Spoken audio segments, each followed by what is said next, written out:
Cracka on the track. What's up, everyone? My name is Cracka. Welcome back to the Free Game with Crack podcast. On today's episode, I have Almighty M80. He's a record label A&R extraordinaire. He's kind of like a one-stop shop for artists that are looking to hire someone to do the things for them that a record label would do for you. And if you're wondering what things do record labels do for artists nowadays, in this podcast, he goes over those things. And also, what do record labels look for in an artist? Are they just looking for talent, or are they looking for you to already have something going on with yourself before they approach you? So we talk about all that and more in this podcast. You're listening to the Free Game with Crack podcast. All right, what's up, everyone? Welcome to the Free Game with Crack podcast. Today, I have Versace 80, Almighty M80. Oh, what's good? Man, my eyes hurt from all that. Look at that. Yeah, look at it. Look at it. How you doing, man? I see you in your backyard palace. I am in the backyard. It's nice out. We just finished dinner. Taco Tuesdays. It was delicious. Is my whole head in here? Yeah, I'll back up a little bit. I got the whole me. Yeah, so I want to tell a story first, how we met. So shout out to Chucky Work Clothes.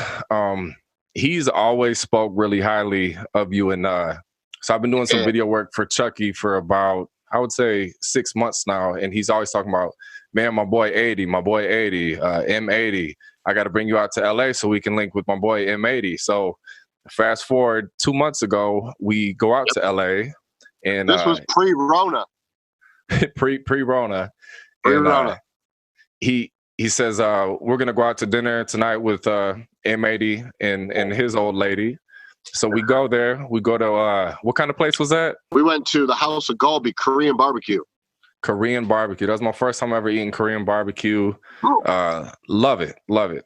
So we're sitting down at the table, and Chucky and M80 they're just having a conversation, and it's like every other sentence. I didn't know who M80 was, but I just hear him saying, "Oh yeah, some Snoop Dogg." Next thing is E40, then Wu Tang, and big rapper after big rapper. And I'm thinking, this guy is somebody. I don't know exactly what he is, but he's somebody.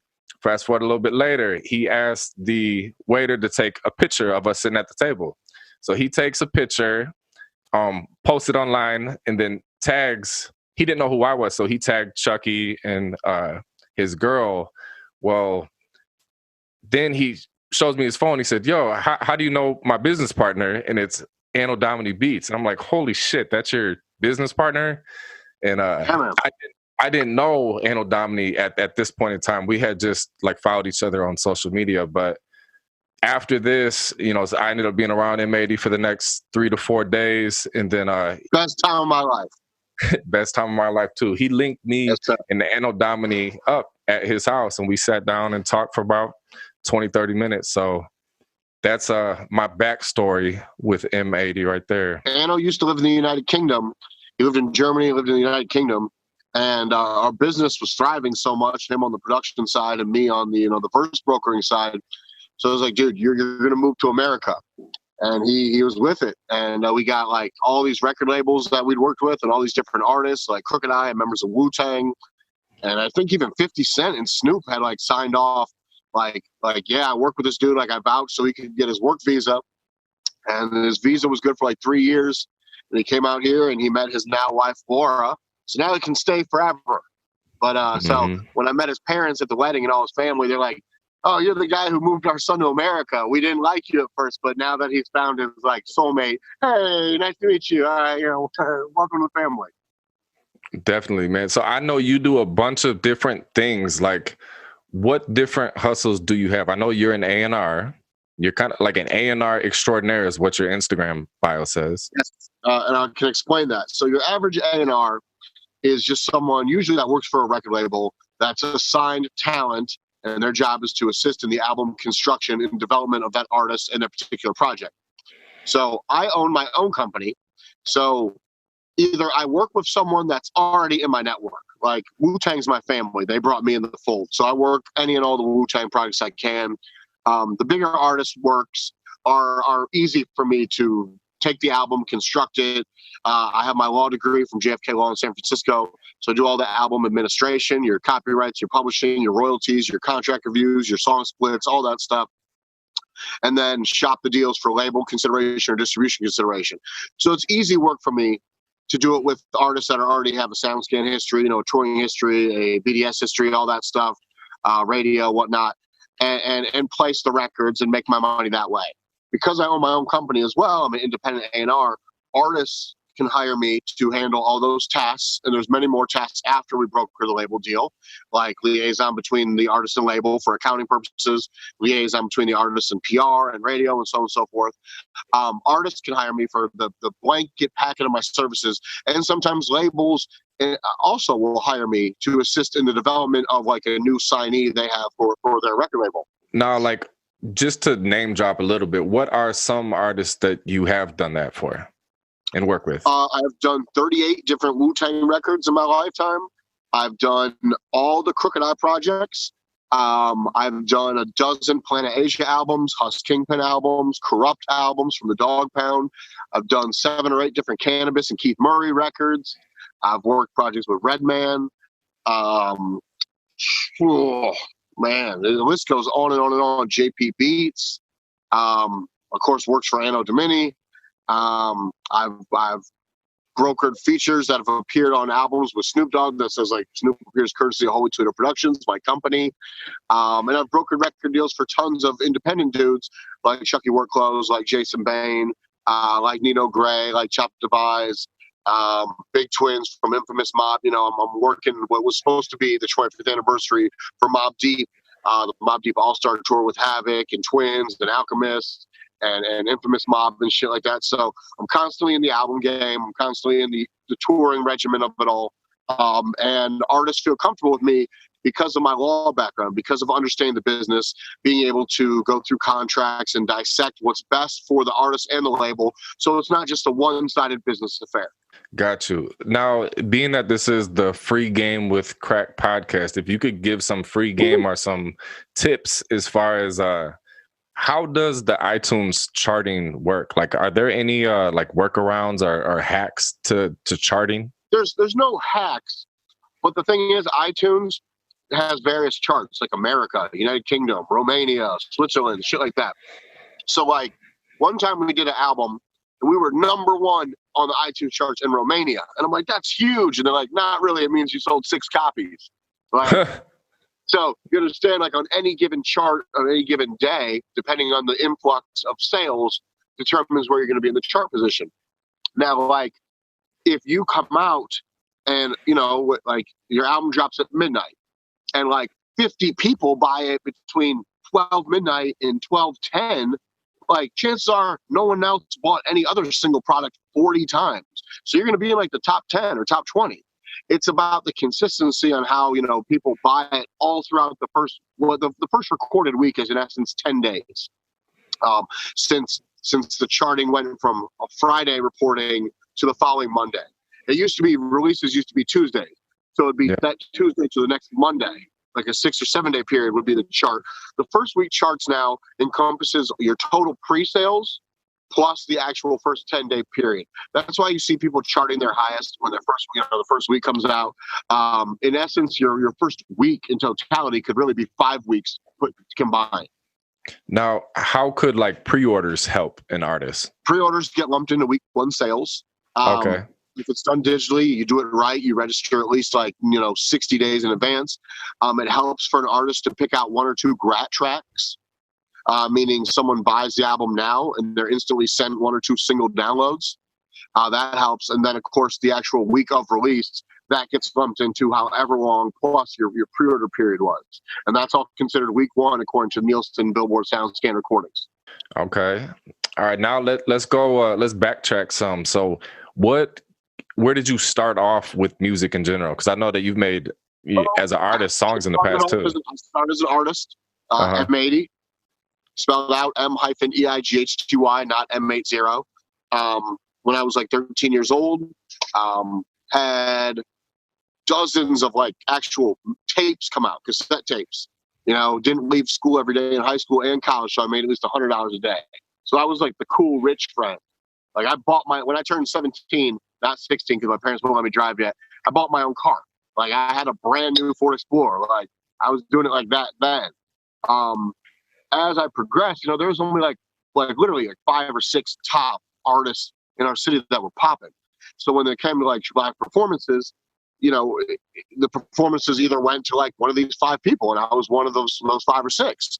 I did a concert when my second album came out, official album, the ones I had in stores and all that, not just like cassette tapes in high school and whatnot, called Snakes in the Garden of 80. And I did a party at this place in downtown Indianapolis called The Cube, and I sold it out by myself. This is like a 400 or 500 cap venue at like $5 a head. So I'm doing my first ever show, and I'm walking out like $2,000-$3,000 plus with the door sales and merch. Months later, there was like flyers on the window of the venue that various members of Wu Tang were coming, like Raekwon, Inspector Jack, Law the Dark Man, Killer Priest, Capadonna, Remedy. I walk in there and I'm like, Wu Tang's my shit. Like, you have to put me on these shows. The promoter's like, oh, this is the kid who sold out by himself. Like, of course. So it's 2 shows back to back, like one night, one the next night. And they put me on it. And of course, they both did well. And I was networking with each of the artists. Like, I brought my big book of Wu Tang CDs, talking to people like Killer Priest about his music. Like, I know your music as good, if not better than you. And that's some crazy shit to say to another artist. Like, how do you know my shit better than me? Like, I had like demos of shit that like RZA had lost in fires and were never released and whatnot, just from like networking with other Wu-Tang like aficionados.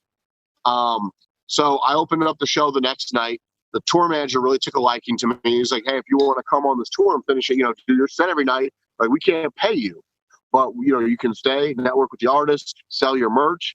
And I was in college at the time, about to finish up, and I was like, fuck yeah, dude. Like, and I did. I mean, I would drive to like Kentucky, Tennessee, all the way to New York and back the next day to make my like 9 a.m. like math class or some shit. And that was the best part about it, because I was still getting my money every day at school, so it's like, and then I'm getting money on the road, and I'm just strengthening that bond. So after that tour, the same tour manager went on to do individual Wu-Tang tours for like Method Man. I'd go on a few days. GZA, I'd go on a few days.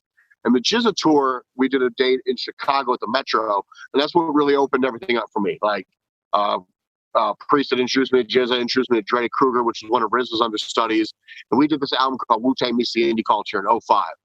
It was the second highest selling independent album of the year across all genres of music. That album grossed over $1 million.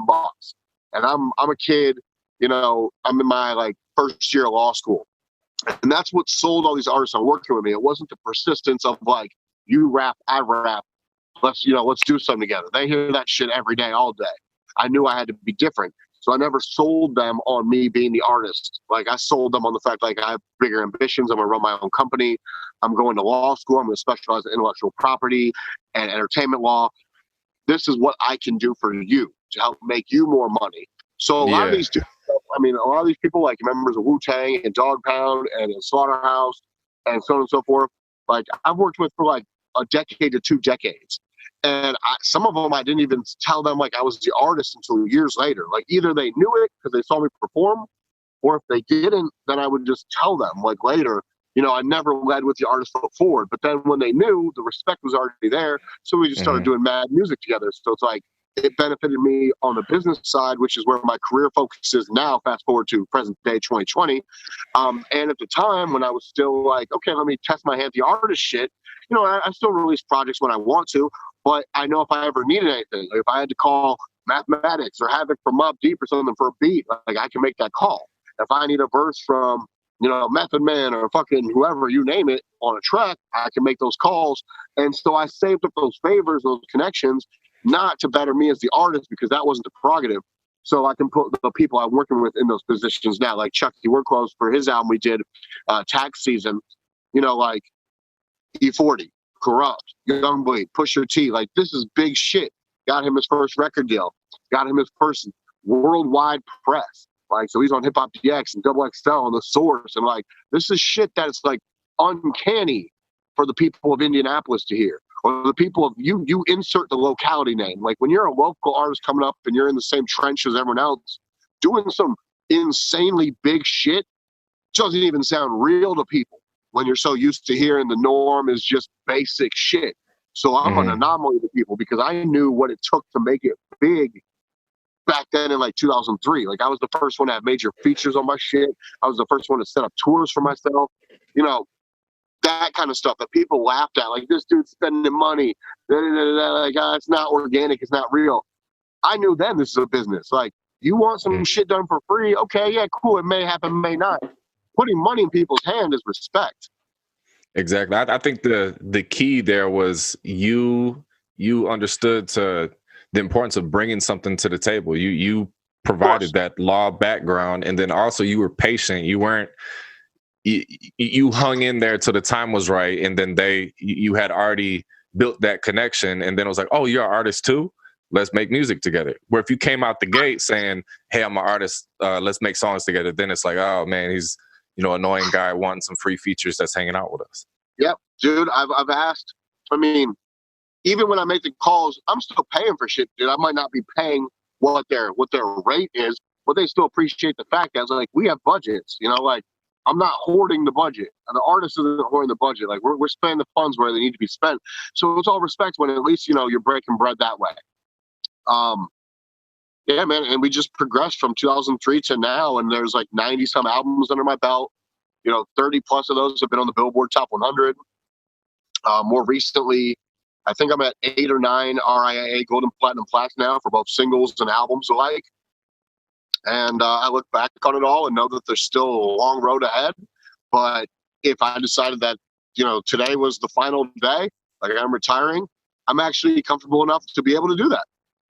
Now, and I'm 38 years old. So, imagine being able to retire at your career choice pre-40. Pre-40, that's goals, man. How many years into it were you until like people took you serious, would you say? Ooh, I started when I was 13 as the artist.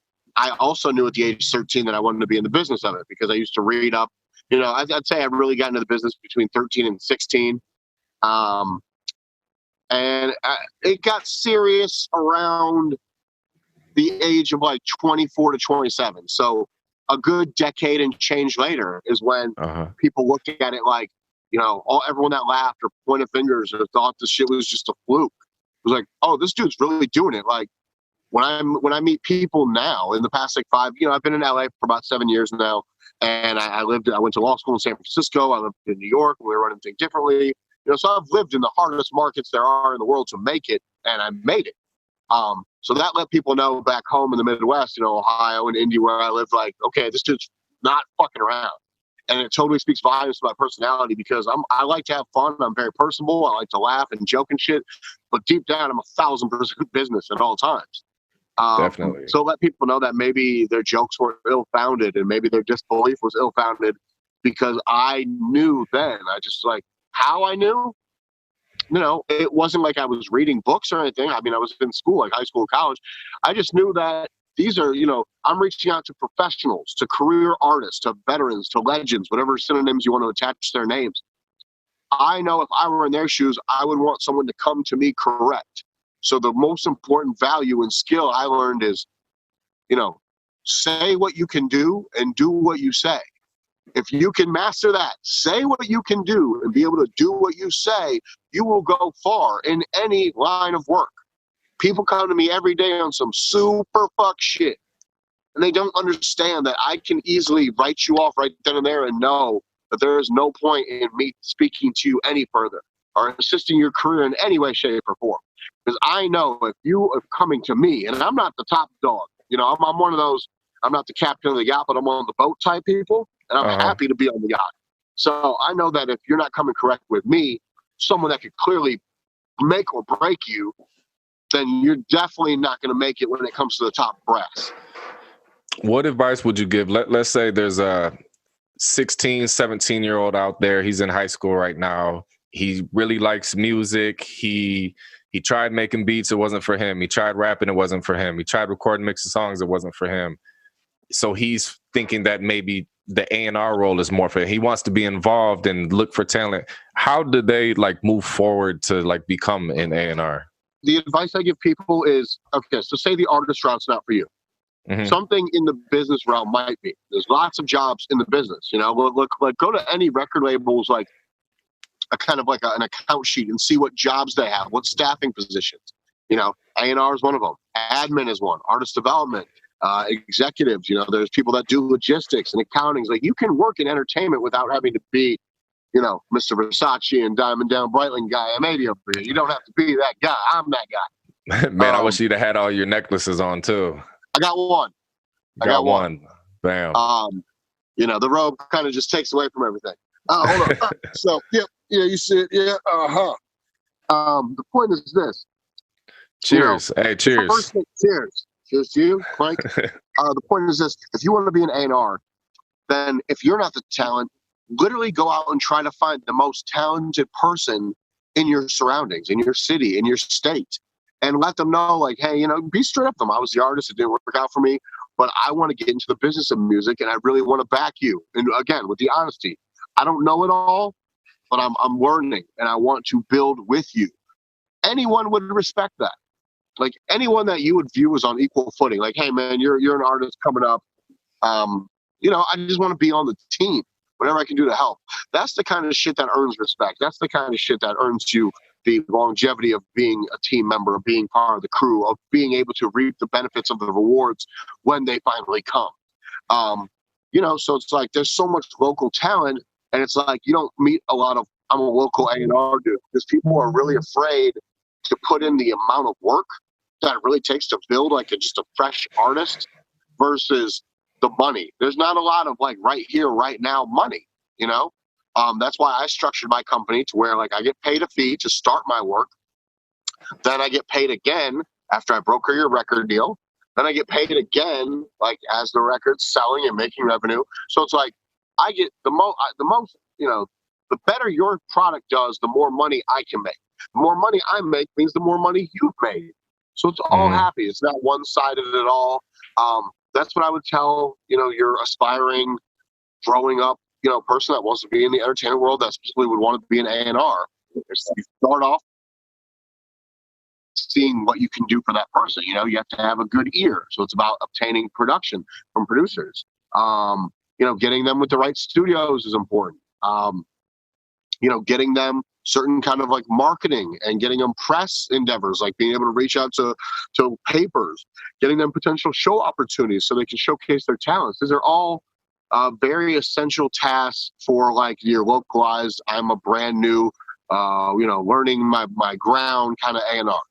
For upcoming artists listening to this in 2020, do you think like getting a record deal is still worth it, or stay independent? What would you do? It's cool now as it once was. Like the coolest shit to me, like as an artist, I had record deals.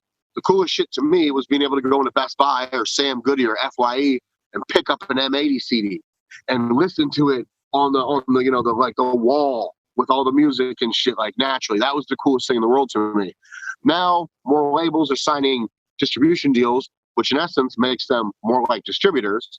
The difference between the label and distributor now that are just doing digital is that, you know, the label is utilizing PR services, marketing services. They have the connections to get you, say, the top lock at iTunes. They have the connections to patch you through with various publicists, so you could potentially like be rapping on, you know, the late night show, to get you into physical print media, to get you, you know, like featured at events and things like that. That's the key to what a machine from the record label brings to an artist now. Now, not everyone has to sign a record label or a distribution deal because, again, they're stepping in as a third party that is taking a percentage of your money. So you want to be able to justify the percentage a label and or distributor is taking based off of what services they're bringing to the table. If you do a distribution deal or distribute yourself as an artist without a label, say like an aggregator like TuneCore or DistroKid or CD Baby, which you could pay a fee and then reap 100% of the royalty profits, minus the fee that, say, you know, the DSPs take, then you are the label. So you need to be the artist. You need to also have funding for marketing, for your PR endeavors, for ads, for whatever you want to do. You are now wearing two hats, the artist hat and the label manager hat. And a lot of artists don't know how to be anything but the artist. So it takes a long process of trial and error for them to really get it right. Yeah, I mean, the definitely take home was a label still does a fuckload for you Sure, that you can't do sure, yourself. Those are sure. connections that take years and years and And years of. people like humans are self-interested. People like spending other people's money. So that's other incentives for why you might sign a label or distribution deal or be willing to give up a large, it's never nominal. It's always a large percentage of your income to a third party based off of what services they're providing. You know? Do labels still look for, I guess, talent with no fan base, or are they looking for something that's already kind of up and running and got some momentum going, and then they There are put it on very few steroids? labels that will sign you right now based off your inherent talent. I've taken some of the most talented people in the world to record labels that the labels like this person, if this was 1998, we would sign them right here and right now based on their talent alone. The fact of the matter is you have to have some previous track history. Analytics matter because with labels and their investments, it is like buying a stock. It's about dollars and cents. How many monthly listeners does this person have on streaming services? How many downloads? What is their what's their monthly monetary, quarterly monetary on their previous releases? What's the press look like? That's all stuff that's included in what labels consider a buzz report. So it's about your buzz report, and if an artist doesn't have one, yeah, labels still might sign you, but for no money, for very little to no money, just here's the machine we'll provide, and we're going to make the split point as favorable to us, the third party label and or distributor, as humanly possible. The more Shit you as makes the artist bring sense. to the table with your history and your analytics, the better off you are for negotiating. What advice would you have for artists like, let's say, an artist like Chucky, for example, since we both, he's a mutual friend of ours. What is the number one thing? Is it kind of everything, like to build up his YouTube views, his streams, his followers on social media? Is it everything, or does one thing weigh in more than the others? In a level of importance, okay, the streaming is the biggest. That's number one. What Okay. are your monthly listeners? What are your plays? That kind of shit. Two, social media stats. And it's not just about the numbers. People see, that's what fucks people up. They think it's about how many followers they have. It's not. It's about what is the follower ratio to your interaction ratio. So, like, let's say you have 100,000 followers and you post a picture and it gets 3,000 likes. So you saying the other 97,000 people don't like that shit? Like, it looks better for the guy. It gets, it was 3,000 likes and 10 comments. That's funny. Mm-hmm. Like, what if you have 7,000 followers and 2,000 people like your shit and 500 comments and there's interaction? That tells a label your percentage of reaching the audience is greater. And it looks more organic. It looks more promising.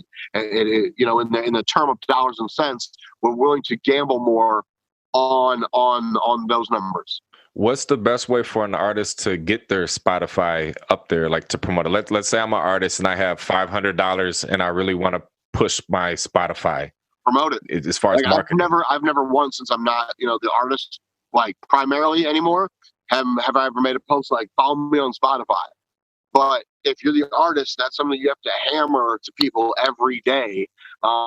Even you can take out your social media ads, your Instagram and Facebook. But yeah, utilizing your free resources, your social media and stuff to let people know constantly, like, follow me, come on. Like, even having you and your friends like play your own shit and just like leave the computer up at night, like running the streams up. There's no harm in that. Like, record labels do that shit. Sometimes they get penalized for it. Like, sometimes not. Do you think record labels help a lot with getting an artist's song on big playlists? Like, that's part of like the relationships they have? Yes and no, but those are also services that you can pay for. There are true and living liaisons that you can pay. It's usually like $5,000 and up that can assist you in your Spotify playlist. And it's not like buying plays. It's like you're buying the connection and the resources to get to those playlists. It's a real thing. Gotcha. What's your favorite social media platform? Facebook. It used to be MySpace. Bro, in the MySpace days, we cleared $30,000 a week on features, on show bookings. Stupid. I was in law school, calling people. Like, I would run other people's pages, like myself, the members of Wu Tang, and this person. Hey man, I got like $5,000 for you to do this. I got $10,000 for you to do this. and I lived in San Francisco at the time. So like, either I'd wire them the money, or like they'd come to me, or I'd fly to people. Like it was a fun time back in those MySpace days. We all did Tom wrong, man. Tom had our best interests at heart. Man, I was one of the last people to like let go of MySpace because I had still this. Have mine. Get all my Throwback Thursday photos from it. Oh, okay. Yeah. Yeah. I had like 180,000 friends on MySpace and lots of traffic. And yeah, Tila Tequila. Yeah, she was #1 on MySpace. Yep. Yeah.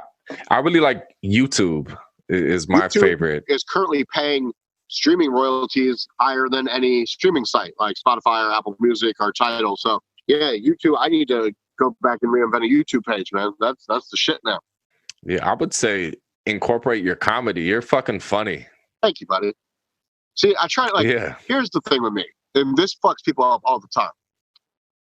I'm funny because I know I'm dangerous. People don't know that danger part. So that's why I can be funny, because like if you really want to fuck with me, I'm the guy that makes the phone call.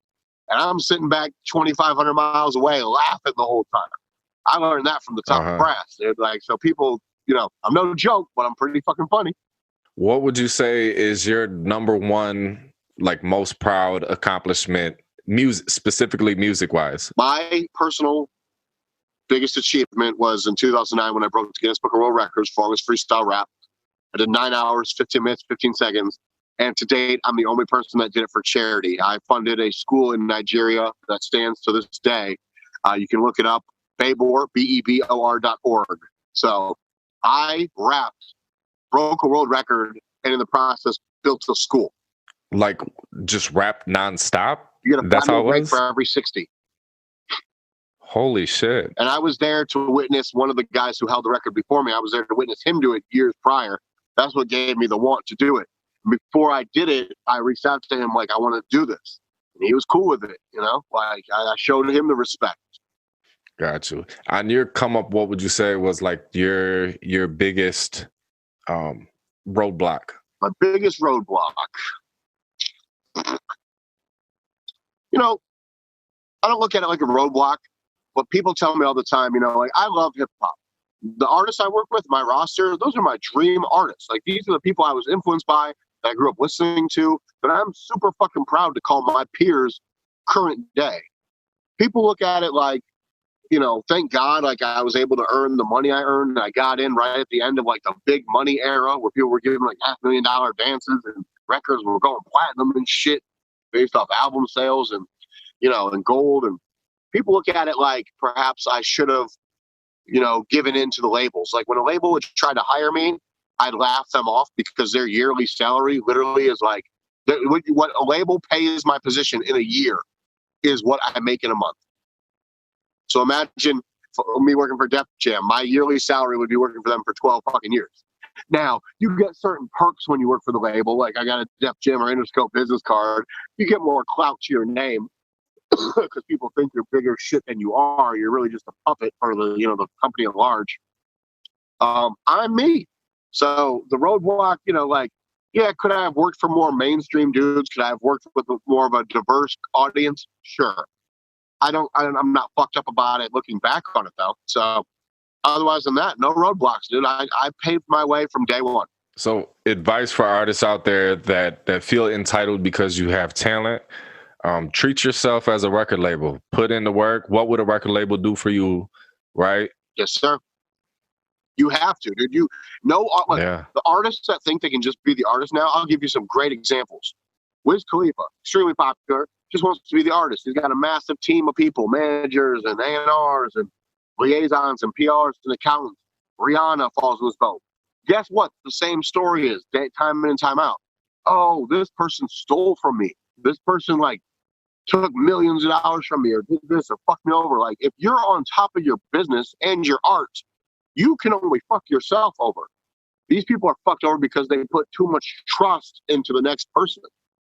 You don't have to know every little thing about every aspect of the game, but you should at least want to be knowledgeable to an extent on every facet of the game. PR, album construction, legal, label relationships, stuff like that. Like how you let your accountant take $8 million from you in the case of Rihanna, that's fucking ludicrous. Like, I notice if an extra $10 is missing from my account. You know? I got advice from one of the richest. Well, my dad got advice. He told me he got advice from one of the wealthiest people here in Lansing, Michigan, and his tip was pay attention to the pennies. Yeah, dude, I was managing a tour one time. It was a United States tour. We covered east to west, the whole fucking America. And every day my job was to keep track of I managed the tour and I was also the accountant. I had to keep track of every cent spent on the tour.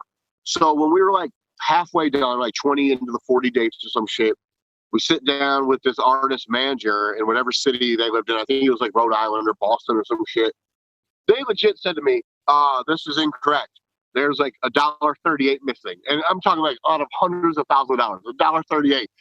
And I look at the artist and I'm laughing. I look at the manager, I'm laughing. Like, what? I'm like, I don't think you turned in a receipt for that pack of fucking sunflower seeds you bought at the gas station.